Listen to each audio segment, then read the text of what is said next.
గ్రంథి శ్రీనివాస్ గోదావరి జిల్లాలకు చెందిన ముఖ్య నేత, భీమవరం మాజీ ఎమ్మెల్యే. ఏడాదిగా ఆయన పొలిటికల్ యాక్షన్ హాట్ టాపిక్ అవుతోంది. గతేడాది వైసీపీకి రాజీనామా చేసినప్పటి నుంచి ఆయన సైలెంట్గా ఉంటున్నారు. ఇప్పుడు సడన్గా ఆ సైలెన్స్కు బ్రేక్ వేసి డైలాగ్ వార్కు తెరదీశారు. ఈ మధ్య చర్చనీయాంశమైన భీమవరం డీఎస్పీ వ్యవహారం, పేకాట శిబిరాల ఇష్యూపై వాయిస్ వినిపిస్తున్నారు.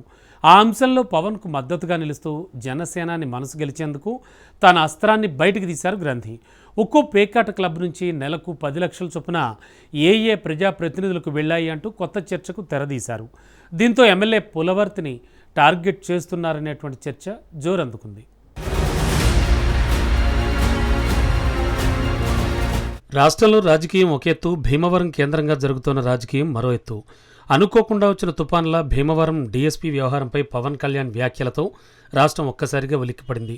భీమవరంలో పేకాట క్లబ్బులు, సివిల్ తగాదాలు ఎక్కువయ్యాయని డీఎస్పీ కేంద్రంగా పవన్ వ్యాఖ్యలు చేయడం ఒక ఎత్తైతే, భీమవరంలో పేకాట జరగడం లేదని డీఎస్పీ నీతి నిజాయితీ కలిగిన అధికారిని సాక్షాత్తు డిప్యూటీ స్పీకర్ సర్టిఫై చేయడం హాట్ టాపిక్గా మారింది. ఇదిలా ఉంటే డిప్యూటీ సీఎం పవన్ కళ్యాణ్ సమర్థిస్తూ కాపు కార్పొరేషన్ చైర్మన్ కొత్తపల్లి సుబ్బారాయుడు చేసిన వ్యాఖ్యలు మరింత రాజకీయ వేడిని రాజేశాయి.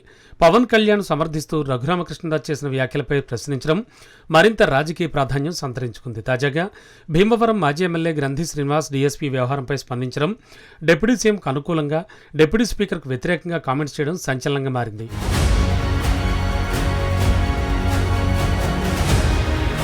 భీమవరం మాజీ ఎమ్మెల్యే గ్రంథి శ్రీనివాస్ డీఎస్పీ వ్యవహారంపై హాట్ కామెంట్ చేశారు.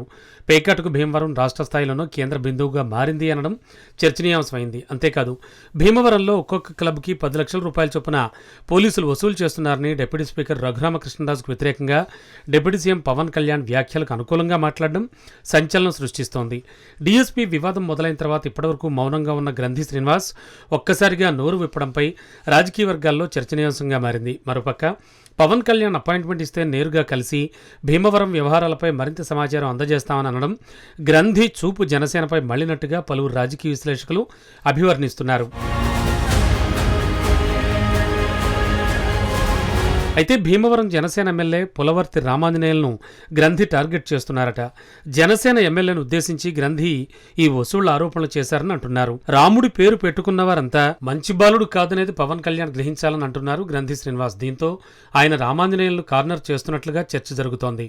పవన్ కళ్యాణ్ అపాయింట్మెంట్ ఇస్తే అన్ని విషయాలు వివరిస్తానంటున్నారు.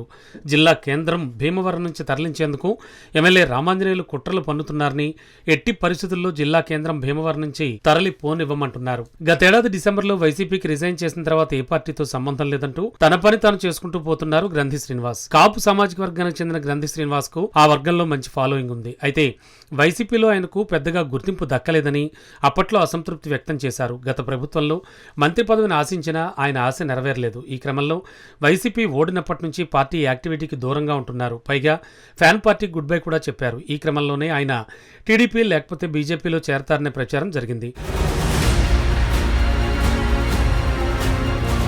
బీజేపీ కేంద్ర మంత్రి శ్రీనివాస్ వర్మ గ్రంథి ఇంటికి వెళ్లి కలిశారు. దీంతో ఆయన బీజేపీలోకి వెళ్లారనే ప్రచారం జరిగింది. కానీ ఆయన కాషాయ పార్టీలోకి వెళ్లేందుకు ఇష్టంగా లేదా జనసేనలో చేరేందుకు ఉవ్విళ్ళూరుతున్నారా అనేది మాత్రం తాజాగా ఉత్కంఠ కలిగిస్తోంది. కానీ భీమవరంలో జనసేనకు సిట్టింగ్ ఎమ్మెల్యే ఉన్నారు. ఆయన్ను కాదని గ్రంథిని చేర్చుకునే అవకాశం లేదనే టాక్ వినబడుతోంది. అందుకే పేకాట శిబిరాల ఇష్యూలో పులవర్తి రామాంజనేయులు టార్గెట్ గా పవన్ కండగా గ్రంథి వాయిస్ వినిపిస్తున్నారని టాక్. జనసేనలోకి వెళితే వచ్చే ఎన్నికల్లో భీమవరం నుంచి పోటీ చేయొచ్చు అనేది గ్రంథి శ్రీనివాస్ ఆలోచన అని అంటున్నారు. అందుకు అడ్డంకిగా ఉన్న రామాంజనేయుల మీదే కత్తులు దువ్వుతున్నారని, పవన్ అపాయింట్మెంట్ ఇస్తే అన్ని చెప్తా అనేది రామాంజనేయుల మీద కంప్లైంట్ చేసేందుకే అన్న గుసగుసలు వినబడుతున్నాయి. మొత్తానికి గోదావరి ఘటన రాజకీయం మారుతోంది. కీలక సమీకరణాలు చేంజ్ అవుతున్నాయి. భీమవరం డీఎస్పీ జయసూర్యపై విచారణ కోసం పవన్ ఫిర్యాదు చేయడం, రఘురామ వ్యాఖ్యలు చర్యగా మారాయి.